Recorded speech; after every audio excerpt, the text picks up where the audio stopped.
We now have a video to play from Minister Ley. So obviously Sussan Ley couldn't be here today because she's not allowed to travel up here yet.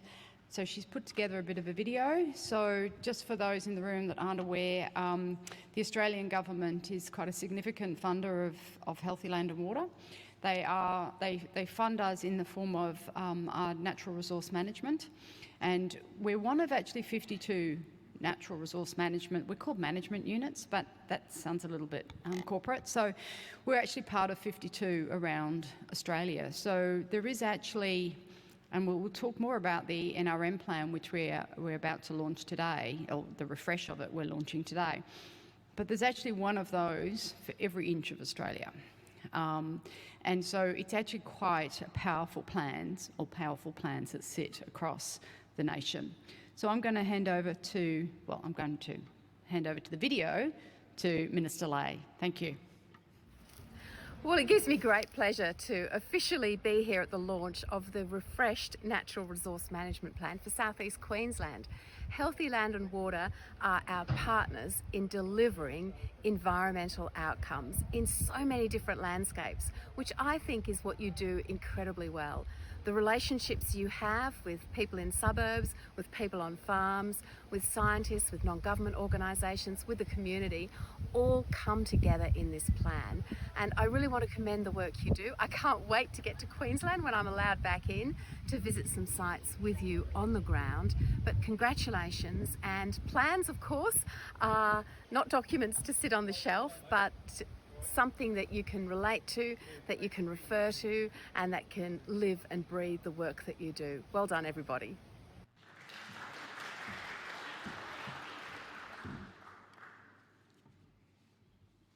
Well, thank you, Minister Ley, for that message as we launch the draft NRM Plan for consultation.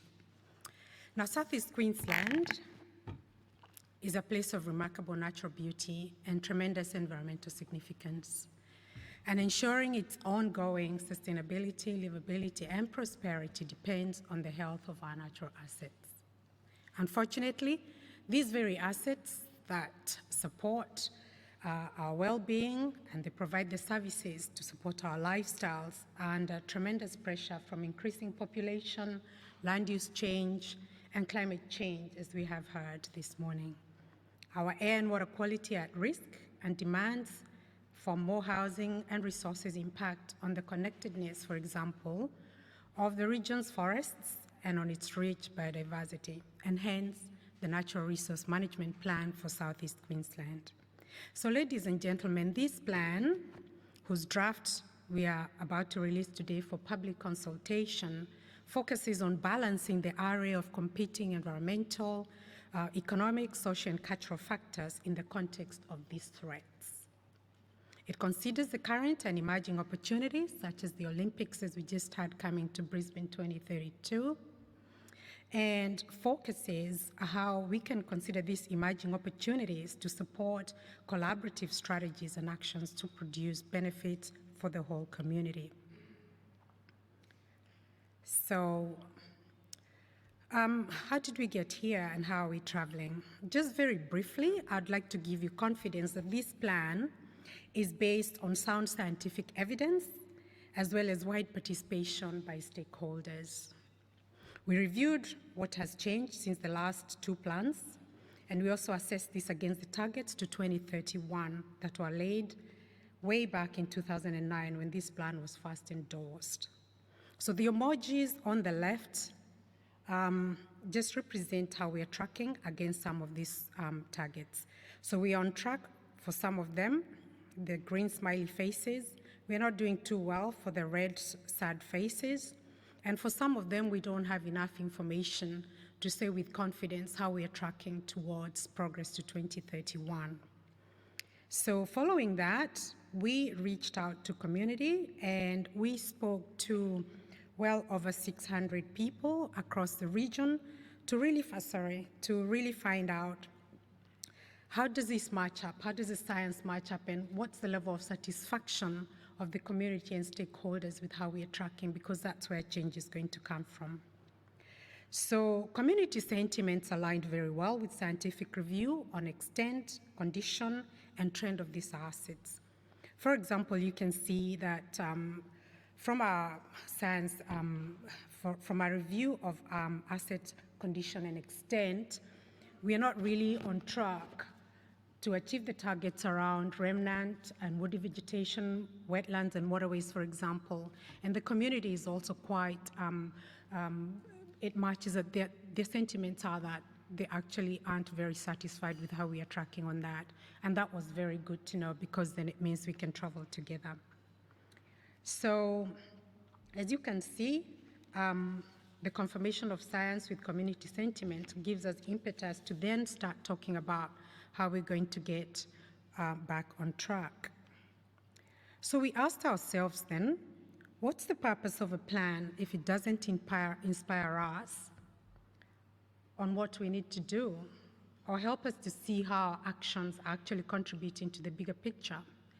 Our plan, therefore, considers a range of agreed outcomes and actions and provides a framework for collaborative partnerships. For each asset, we have collated opportunities to plan, manage, and restore, as well as on-ground case studies where you can see how every action, whether you're working on creek restoration or whether you're working on erosion and sediment control or protecting and restoring our ecosystem, how does that contribute to the bigger picture and towards attainment of these targets?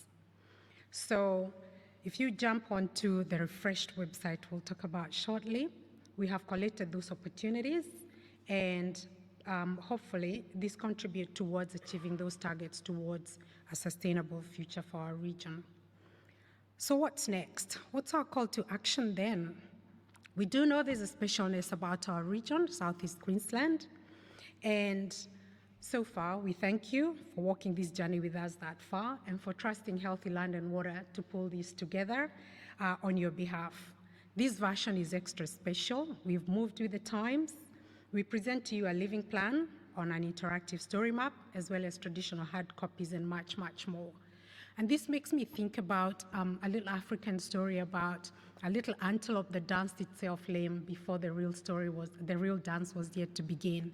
So if you had an opportunity to undertake the survey way back in May, that was really good. You were able to interrogate the data, have a look at the details of the science, and be able to provide live feedback.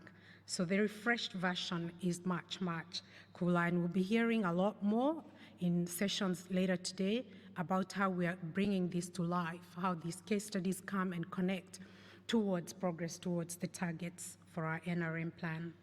So the story map is now live. We hope we can have it on our screens during morning tea and today. But even more importantly than that, we encourage you to jump on our website, provide us with some feedback that we'll collate by 4th of January, submit to the Australian government that's endorsed by our Board of Management as well as yourselves as stakeholders. And so on behalf of the working group coordinating this review and all the stakeholders who have provided valuable input, we present to you the consultation draft of the 2021 SEQ NRM Plan. Thank you.